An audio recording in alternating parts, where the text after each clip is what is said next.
I want you to know right away that you're not alone in asking these questions. I've been treating men and women in their 60s and 70s for over 23 years, and leg swelling is one of the most common concerns people bring up, often hesitantly, sometimes almost apologetically, as if they're not sure it's important enough to mention. Many patients tell me, "Doctor, I didn't want to bother anyone," or "I assumed this was normal at my age." That hesitation is exactly why this topic matters. You may also be feeling skeptical right now. Perhaps you've heard many explanations over the years, or you've been told different things by different people. Some advice sounded too simple. Other explanations felt confusing or even alarming. And after a while, it's natural to think, "I've heard this before, nothing ever really changes." I understand that reaction completely. My role here is not to frighten you or overwhelm you, but to help you understand what's happening in your body in a clear, grounded, and respectful way. Leg swelling becomes especially common after the age of 60 because the body changes in subtle but meaningful ways over time.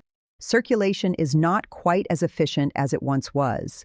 Tissues respond differently to fluid. Veins and muscles that used to work together effortlessly now need a bit more support. These changes don't happen overnight, and they don't mean something is automatically wrong. But they do mean that your body gives you new signals, and leg swelling is one of them. For many people, the emotional side of this issue is just as important as the physical side.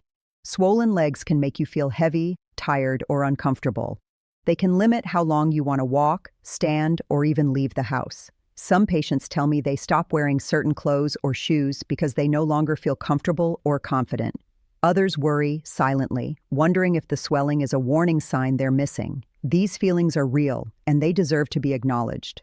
What I want to emphasize from the very beginning is that leg swelling in older adults is not a single condition with a single explanation. It's a sign, one that can have many different meanings depending on the person, their health history, and their daily habits. That's why understanding the why behind it is so important. When you understand what's happening, the uncertainty starts to ease, and the conversation becomes calmer and more constructive. As a physician, my goal has always been to help people feel informed rather than afraid. Especially later in life, health conversations should be about clarity, reassurance, and thoughtful awareness. Your body has carried you through decades of experiences, responsibilities, and challenges. It deserves careful attention, not panic or guesswork. In this discussion, we're going to take a closer look at why leg swelling shows up so often in the elderly, what changes inside the body contribute to it, and why noticing these changes, without jumping to conclusions, can make a real difference in how you feel day to day. My hope is that by understanding this issue better, you'll feel more at ease, more informed, and more confident in recognizing what your body is trying to tell you. As we get older, the body still follows the same basic rules of circulation and fluid balance, but it doesn't manage them quite as efficiently as it once did. To understand why swelling appears in the legs, it helps to picture how fluid normally moves through the body. Blood travels down to the legs, carrying oxygen and nutrients, and then it has to make the long trip back up to the heart against gravity. When we are younger, this return journey is helped by strong vein walls, well-functioning valves inside the veins, and active leg muscles that gently squeeze blood upward every time we move. After the age of 60, several small changes begin to add up. One important change involves the veins themselves. Veins contain tiny one-way valves that act like doors, opening to let blood move upward and closing to keep it from slipping backward. Over time, these valves can become less firm and less precise. When that happens, a small amount of blood can linger in the lower legs instead of flowing smoothly back toward the heart. You can think of it like a door that doesn't quite close all the way anymore. It still works, but not perfectly, and fluid starts to collect where it shouldn't. Another key factor is muscle activity. The muscles in your calves are sometimes called a second heart because they play such an important role in circulation. Every time you walk, shift your weight, or flex your ankles, those muscles gently compress the veins and help push blood upward. As people age, they often move a little less, sit for longer periods, or avoid activities that used to be easy. Even subtle reductions in movement can mean that this natural pumping system isn't working as strongly as before. When the pump slows down, fluid has more opportunity to settle in the lower legs. Changes in the tissues themselves also matter. Younger skin and connective tissue are firm and elastic, holding fluid where it belongs. With age, tissues become looser and less resilient. This makes it easier for fluid to seep out of tiny blood vessels and remain in the surrounding tissue. An easy way to imagine this is to think of a new sponge compared to an old one.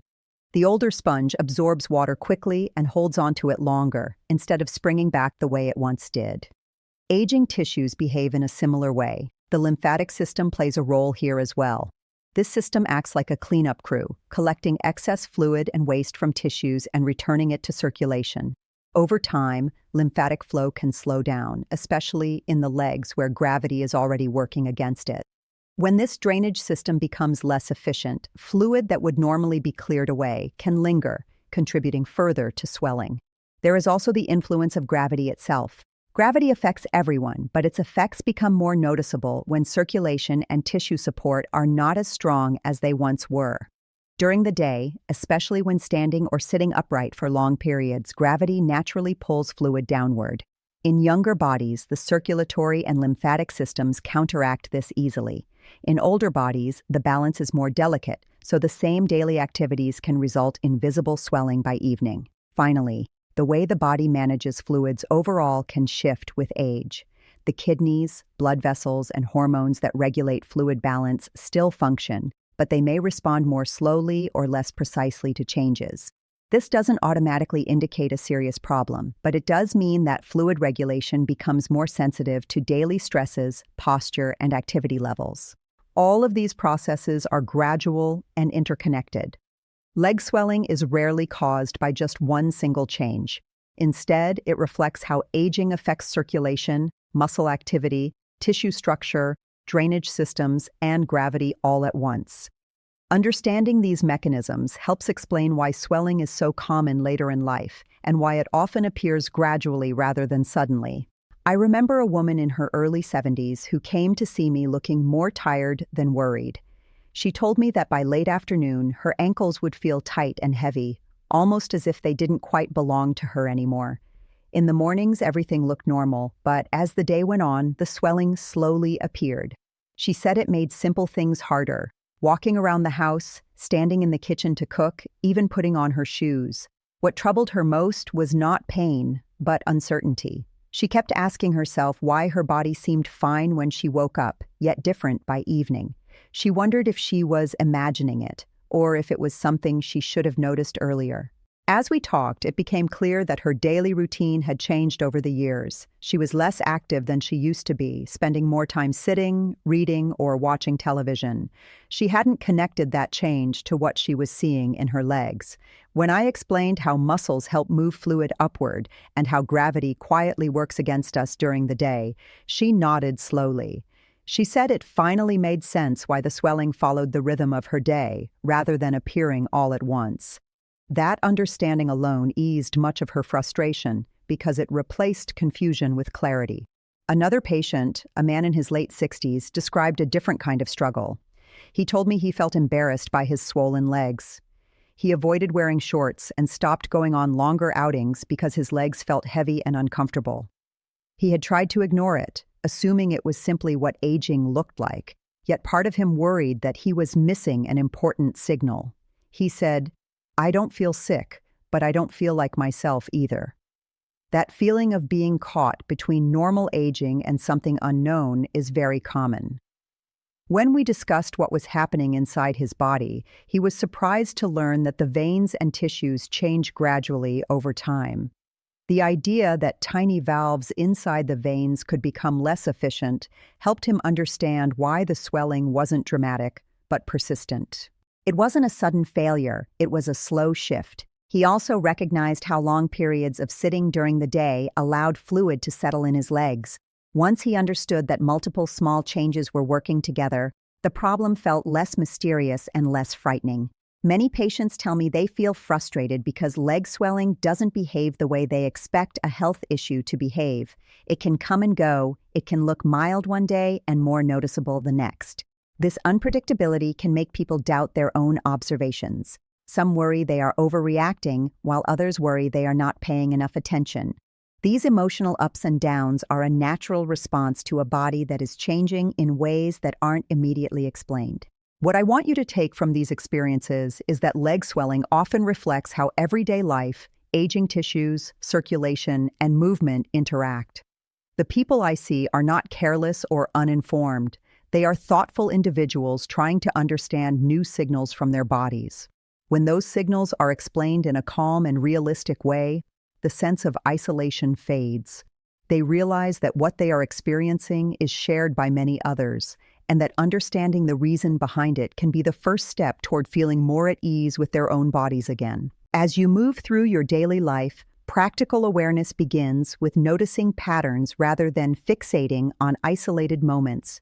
Pay attention to when swelling appears, how it changes throughout the day, and whether it affects one leg or both.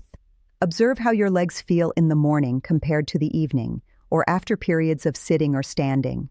These observations are not meant to worry you, but to help you understand your own body's rhythm. Aging bodies often speak in patterns, not emergencies, and learning to listen calmly can make a meaningful difference. It's also important to clear up a few common misunderstandings. One of the most frequent assumptions I hear is that leg swelling is either completely harmless or always a sign of something serious. In reality, it exists on a wide spectrum. Mild, gradual swelling can be related to normal age-related changes, while sudden, severe, or unusual changes deserve closer attention. Another misconception is that discomfort must be painful to be important. Many people experience heaviness, tightness, or reduced flexibility rather than pain, and those sensations still matter. I also want to address a quiet concern many older adults carry. Some worry that mentioning swelling will automatically lead to drastic changes or difficult decisions. Others fear they will be told to stop medications they rely on or make abrupt adjustments on their own. I want to be very clear and reassuring here. Medications and supplements should never be stopped or changed without speaking to a qualified healthcare professional who knows your medical history. Safe care after 60 is always about balance, careful evaluation, and shared decision-making, not sudden actions. Having thoughtful conversations with your physician is one of the most empowering steps you can take. Bringing clear observations, asking calm questions, and expressing how swelling affects your daily comfort helps your doctor see the full picture. Your experience matters just as much as test results or numbers. A good medical conversation is not rushed, and it does not dismiss your concerns.